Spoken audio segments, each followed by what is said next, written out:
Hello दोस्तों, अक्सर जब भी किसी व्यक्ति को सर दर्द होता है या ब्रेन से रिलेटेड कोई भी सिम्टम्स होते हैं, जैसे मिर्गी आ रही है, चलने में दिक्कत हो रही है, विजन प्रॉब्लम हो रही है, तो मन में सबसे बड़ा डर यही होता है कि ब्रेन ट्यूमर तो नहीं। क्योंकि ब्रेन ट्यूमर ब्रेन की सबसे ज़्यादा घातक बीमारी है, सबसे ज़्यादा डरावनी बीमारी है। आज हम इस डर को बस्ट करने की कोशिश करेंगे, इस डर को कम करने की कोशिश करेंगे, क्योंकि आज हम आपको देने वाले हैं वो सारे इंपॉर्टेंट फीचर्स जो ब्रेन ट्यूमर की तरफ पॉइंट करते हैं, ताकि एक ओवरऑल अंडरस्टैंडिंग डेवलप हो पाए कि ये सीरियस बीमारी क्या फीचर्स लेके आती है और कब कब आपको सस्पेक्ट करना चाहिए कि ब्रेन ट्यूमर हो सकता है। हालांकि ये सारे ही फीचर्स कोई पूरी तरह से स्पेसिफिक नहीं है और हर व्यक्ति में ऐसा हो ज़रूरी भी नहीं है, इसलिए ज़्यादातर केस में तो जांच के बाद ही पता चल पाता है कि ट्यूमर है या नहीं।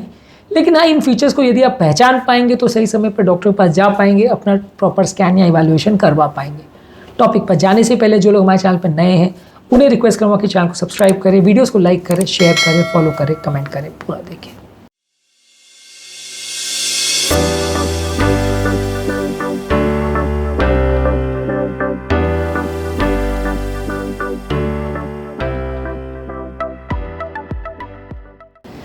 सबसे पहला, यदि किसी व्यक्ति को बहुत ज़्यादा सिवियर हेडेक हो रहा है, सर दर्द बहुत ज़्यादा सिवियर हो रहा है, खासकर अगर ये सर दर्द सुबह उठते ही अगर हो रहा है या व्यक्ति जब बेड से सुबह उठता है, अपने बिस्तर को छोड़ता है, उस टाइम पे अगर सर दर्द हो रहा है तो ये ब्रेन ट्यूमर का फीचर हो सकता है। इसके अलावा यदि किसी व्यक्ति को सर दर्द वाली टिपिकल दवाइयाँ जो लेता है उससे राहत नहीं मिल रही, बार बार सर दर्द हो रहा है, तो ये ब्रेन ट्यूमर का फीचर हो सकता है। ब्रेन ट्यूमर के हेडेक और बाकी हेडेक में क्या डिफरेंस होता है उस पर ऑलरेडी हमने एक सेपरेट वीडियो किया है, जो कि आप हमारे चैनल में डिटेल में देख सकते हैं। इसके अलावा यदि किसी व्यक्ति को मिर्गी आ रही है और खासकर वो उम्र दराज या मिडिल एज व्यक्ति है जिसको मिर्गी आ रही है, बेहोश हो जा रहा है या मसल स्पाजम्स हो रहे हैं, तो ये ब्रेन ट्यूमर का साइन हो सकता है। ज़्यादातर मिर्गी की बीमारी अगर किसी को होती है तो यंग एज में होती है। उम्र दराज व्यक्ति को अगर मिर्गी पहली बार अगर आ रही है तो वो ब्रेन ट्यूमर का साइन हो सकता है।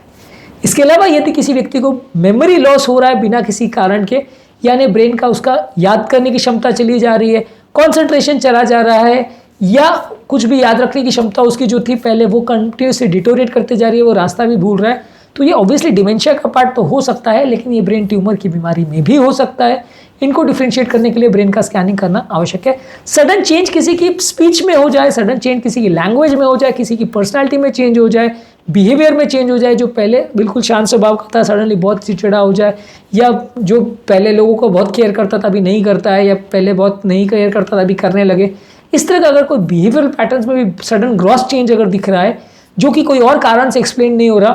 तो वो ट्यूमर का साइन हो सकता है। इसके अलावा यदि किसी व्यक्ति को विजन में चेंज हो रहे हैं, यानी उसको धुंधला दिखाई दे रहा है, एक के बदले दो दिखाई दे रहे हैं, पेरिफेरल विजन या एक तरफ की विजन उसकी चली गई है, या एक आंख से या दोनों आंख से पूरी तरह से वो अंधा अगर हो गया है, तो ये भी ट्यूमर का साइन हो सकता है। हालांकि ऑब्वियसली आपको आंख के कारणों को इसमें देखना पड़ेगा कि कोई आंख की बीमारी की वजह से तो नहीं हो रहा है, लेकिन ये भी ब्रेन ट्यूमर का एक साइन हो सकता है।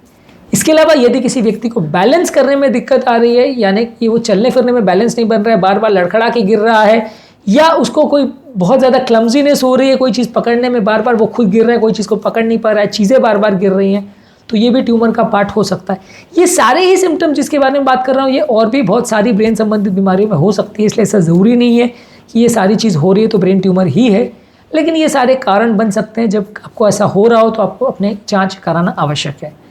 इसके अलावा यदि किसी व्यक्ति को बहुत ज़्यादा उल्टी जैसा हो रहा है या बार बार उल्टी एक्चुअल में हो रही है, तो ये एक ब्रेन ट्यूमर का साइन हो सकता है। यदि खासकर किसी व्यक्ति की सडनली एपेटाइट बहुत ज़्यादा चेंज हो गई, बॉडी वेट चेंज हो गया और बिना किसी कारण के, तो वो भी एक ब्रेन ट्यूमर का साइन हो सकता है। इसके अलावा यदि किसी व्यक्ति को हाथ पाँव में कोई कमज़ोरी वगैरह का एहसास हो रहा है, सडनली एक हाथ या एक पाँव सुन्न हो गया हो, या एक हाथ एक पाँव में बहुत ज़्यादा झुंझुनी हो रही हो, चेहरे पर या कोई पार्ट में तिरछापन वगैरह महसूस हो रहा है, तो ये लकवे की तरफ पॉइंट कर सकता है, और ये लकवा कभी कभार ट्यूमर से रिलेटेड हो सकता है। ऑब्वियसली लकवे के पेशेंट में भी आप ब्रेन का स्कैन कराओगे कि ब्रेन में कोई डैमेज तो नहीं हो रहा है, तो आप डिफ्रेंशिएट कर सकते हो, पर ये सेंसेशंस भी कई बार ट्यूमर का पार्ट हो सकते हैं। इसीलिए कहा जाता है कि हर व्यक्ति जिसको लकवा या इस तरह के कोई सिम्टम्स हो रहे हैं उनको ब्रेन का स्कैनिंग करा लेना चाहिए, क्योंकि ये बीमारी अब लकवे से भी ज़्यादा डेंजरस है। लकवा तो धीरे धीरे करके अपने आप ठीक होता है, ये धीरे धीरे करके अपने आप बिगड़ते चली जाती हैं, तो ये पेशेंट्स को अक्सर ब्रेन का एटलीस्ट एक बार स्कैन करा लेना चाहिए। इसके अलावा यदि किसी व्यक्ति के सेंसेशंस में बहुत ज़्यादा चेंज आ रहा है, यानी कि उसको अगर बहुत ज़्यादा झुंझुनी हो रही है, चुभन जैसा महसूस हो रहा है, बहुत ज़्यादा हाथ पाँव में जलन का एहसास हो रहा है, तो ये पेरिफेरल न्यूरोपैथी की तरफ पॉइंट तो कर सकता है, लेकिन कई बार ये ट्यूमर की तरफ भी पॉइंट कर सकता है। तो ऐसे व्यक्ति को भी थोड़ा जांच करा के देख लेना चाहिए कि कोई सीरियस बीमारी तो नहीं। इसके अलावा यदि किसी की स्पीच चेंज हो गई है या लैंग्वेज डिफिकल्टी हो रही है, उसको बोली हुई बात समझ में नहीं आ रही है, या उसको अगर जो वो कहना चाह रहा है वो भाषा क्लियर नहीं हो रही, पहले वो क्लियर बोलता था अभी क्लियर नहीं बोल पा रहा है, तो ये भी ट्यूमर का साइन हो सकता है। इसके अलावा किसी व्यक्ति को अगर मूड स्विंग्स बार बार आ रहे हैं, वो सडनली बिना किसी कारण के डिप्रेशन में चला गया, बहुत ज़्यादा चिड़चिड़ा हो गया, बहुत ज़्यादा इमोशनल या साइकोलॉजिकल फंक्शनिंग में चेंजेस आ रहे हैं, तो ये भी ट्यूमर का साइन हो सकता है। एक्चुअली स्पीकिंग ट्यूमर के साइंस ब्रेन का कोई भी सिम्टम हो सकता है और सिर्फ स्कैनिंग के भरोसे ही आप रह सकते हो जो क्लियरली डिफ्रेंशिएट कर पाएगा कि ट्यूमर है या नहीं। ब्रेन का ट्यूमर अलग अलग ब्रेन के हिस्से को अफेक्ट कर सकता है और जो हिस्से को अफेक्ट करेगा उस हिसाब से सिम्टम्स होंगे। यदि ब्रेन का प्रेशर बढ़ेगा तो सर दर्द होगा, कोई पर्टिकुलर जगह को इरिटेट करेगा तो मिर्गी होगी, अगर मेमोरी फंक्शन को अफेक्ट करेगा या मेमोरी वाले एरिया में होगा तो याददाश्त चली जाएगी, आंखों के एरिया को अफेक्ट करेगा तो आंखें खराब हो जाएंगी, सेरिबेलम को अफेक्ट करेगा तो बैलेंस चला जाएगा, ब्रेन का प्रेशर बढ़ेगा तो वॉमिटिंग होगा, हाथ पाँव के मोटर एरिया को अफेक्ट करेगा तो हाथ पाँव सुन्न हो सकते हैं, कमजोरी हो सकती है, स्पीच और लैंग्वेज वाले एरिया को अफेक्ट करेगा तो स्पीच लैंग्वेज चली जाएगी, अगर पर्सनालिटी और मूड को जो एरिया डिफाइन करता है वो एरिया में अफेक्ट करेगा तो साइकोलॉजिकल इश्यूज आ सकते हैं। तो इसलिए ट्यूमर के कोई स्पेसिफिक साइंस नहीं होते, लेकिन जिस एरिया में ट्यूमर है उसके हिसाब से डिफाइन होता है कि व्यक्ति को कौन सा फीचर आएगा। और अक्सर बहुत सारे तरह के कारणों में आपको लगता तो है कि वो सिंपल सी साइकोलॉजिकल प्रॉब्लम है या कुछ और है, बाद में जब स्कैनिंग करते हैं तो ट्यूमर निकलता है और एडवांस स्टेज में निकलता है। तो इसलिए कभी भी आपको ब्रेन से संबंधित कोई भी अगर इंपॉर्टेंट फीचर अगर आ रहे हैं तो ब्रेन का एटलीस्ट एक बार स्कैनिंग करा लेना जरूरी है, खासकर उम्र दराज व्यक्तियों में। मैं ऐसा नहीं कहता कि यंग लोग को ब्रेन ट्यूमर नहीं हो सकता, लेकिन हाँ उम्र दराज व्यक्तियों में चांसेस ज़्यादा होते हैं। तो यदि आपको इस तरह का कोई भी फीचर मिल रहा है तो इवैल्यूएट कर लेना आवश्यक है, क्योंकि इस तरह के कई बार केसेस में ब्रेन ट्यूमर मिस हो जाता है और अक्सर डिटेक्ट जब हो पाता है तब बहुत लेट हो जाता है। ऑब्वियसली टॉपिक में बहुत सारे ऐसे पॉइंट्स हैं जो किसी लोगों में कॉमनली मिल सकते हैं, आपको सुनने में डरावना लगेगा,